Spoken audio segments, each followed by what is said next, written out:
আমার চিকেন চুরি কইরা নিয়া গেছো টম রে। ভাবছো কি এই চিকেন তুমি খায়া ফেলতে পারবা রে?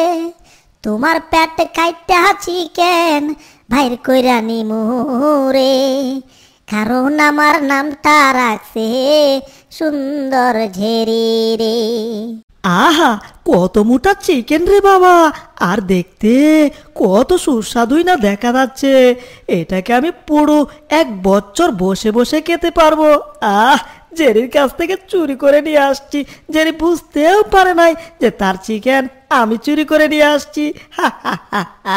টম, তুমি যে আমার চিকেন চুরি করে নিয়ে আসছো আমি একটুও দেখি নাই, শুধু তোমাকে আমি হাতে নাতে ধরে ফেলেছি চিকেন সহকারে আর কি। এইবার তোমার 12 দোকানে 24টা বাজায়া তারপর আমার চিকেন যাবো এখান থেকে নিয়া, বুঝলে টম?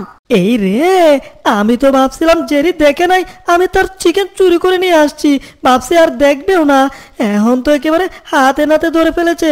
ওরে, এই চিকেন জেরিকে দেওয়া যাবে না। একটা কাজ করি, চিকেন নিয়ে এখান থেকে একটা আন্দাগুন্দা দৌড় মারি। ওরে চাচা, জার্জির আপন প্রাণ বাচ্চা। ওই বিলাইয়ের বাচ্চা টম, তুই পালা, সমস্যা নাই, কিন্তু আমার চিকেনটা দিয়ে তারপর পালা, কারণ এই চিকেনটা আমার অনেক কষ্ট করে কিনতে হয়েছে।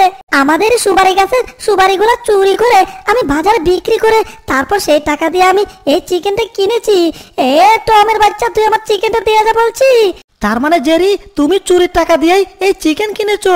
তাহলে মনে করো এটা তোমার আর খাওয়ার দরকার নাই, আমিও তোমার কাছ থেকে চুরি করেছি, এটা আমিই খাই। 1 2 3, আমি মনে করো অদৃশ্য হয়ে গেছি। ওরে বাপরে, টম হঠাৎ অদৃশ্য হয়ে গেল কি করে? উরি, এটা সত্যিকারের টম তো, এটা আবার বুটুত নয় তো? তা না হলে টম হঠাৎ অদৃশ্য হয়ে গেল কি করে? ওরে বাবা রে, তাড়াতাড়ি একটা জুপের আড়ালে গিয়ে একটু লুকাই, পরিস্থিতি তেমন ভালো ঠেকতেছে না।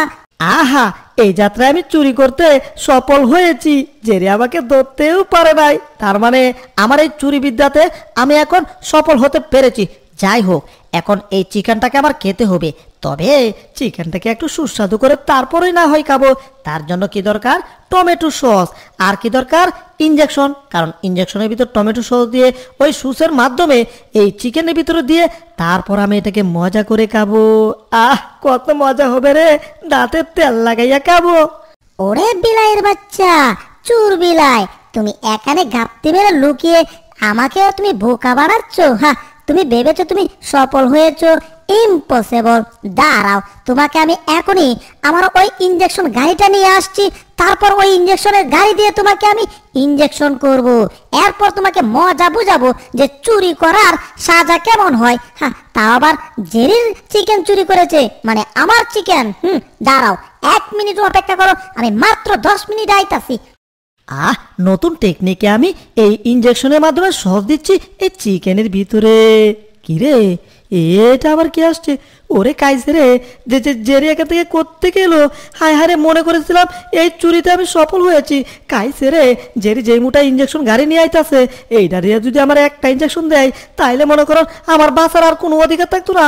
ওরে টম রে, আবার দৌড়ের উপর তাক রে, এই চিকেন খাওয়ার দরকার নাই, বাচ্চা থাকলে জীবনে মেলা চিকেন খাইতে পারবি, এখন পালা।